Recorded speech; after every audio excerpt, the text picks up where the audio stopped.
My boyfriend tried to sell me off to pay his debt, except the mafia don he picked was my brother, and that idiot had no idea just how protective my brother was, or how brutal he could be to anyone who dared hurt his family. Whatever was in the car knocked me out the moment I got in. Time passed. I could feel that much, but my body stayed limp, weak. Eventually, I felt my mind clawing its way back.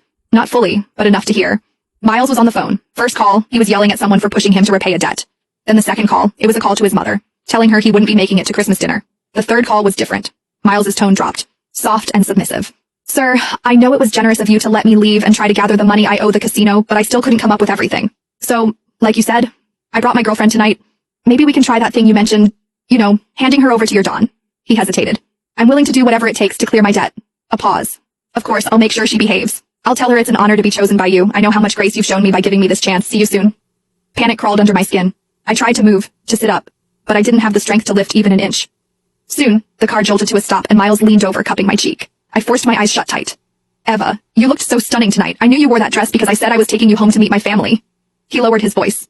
You know my tuition debt's a mess. I thought maybe I could hit a lucky streak at the casino. I never meant to lose everything. But now I owe money to a thug who threatened to kill me and my family. But luckily, he said you're just his boss's type. I owe him 20 grand, Eva. I can't let him go after me and my mom. His voice dropped, almost guilty. Don't blame me, Eva. Blame yourself for being too damn pretty. Just one night. Mr. Snake said it's only for one night. Then I'll come get you. I swear. I'll take care of you for the rest of your life. I'll take you to meet my mom. I'll marry you. Please, Eva. Don't hate me. He sighed, like the weight of it was crushing him. And most importantly, when we get to that casino, don't fight back, please. Things will only get worse if you do.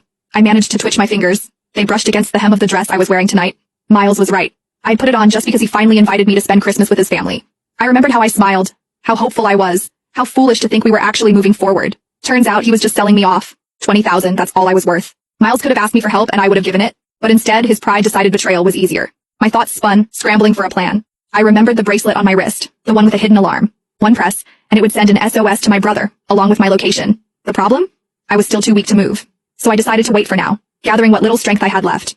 Whoever this boss Miles was trying to hand me off to, if I had the chance to mention my brother, they wouldn't dare touch me. And if that didn't work, I still had the bracelet. A few minutes later, the door opened beside me. Rough hands pulled me out of the car. I brought her, just like you asked, Miles said, his voice trembling with fake pride. A rough voice answered, laced with amusement. I gotta admit, even in my line of work, I didn't think you'd actually sell your girlfriend, but... A hand grabbed my chin, tilting my face up. You were right, she's very pretty. Not just pretty, Miles added quickly, eager, pathetic. The prettiest. She was even voted best looking in our class, but too proud. Always had her nose in the air. Took me nearly a year to win her over. And you're willing to hand her over to me? The man sneered. I cared about her, Miles said with a sickening laugh, joining Snake's. Just not as much as I care about myself. Besides, look at that body, and her fingers. She's a pianist. Real flexible too. If you catch my drift, she'll make your Don more than happy. The men around us laughed, crude and revolting. If our Don is pleased, your debt's cleared, the man said coldly.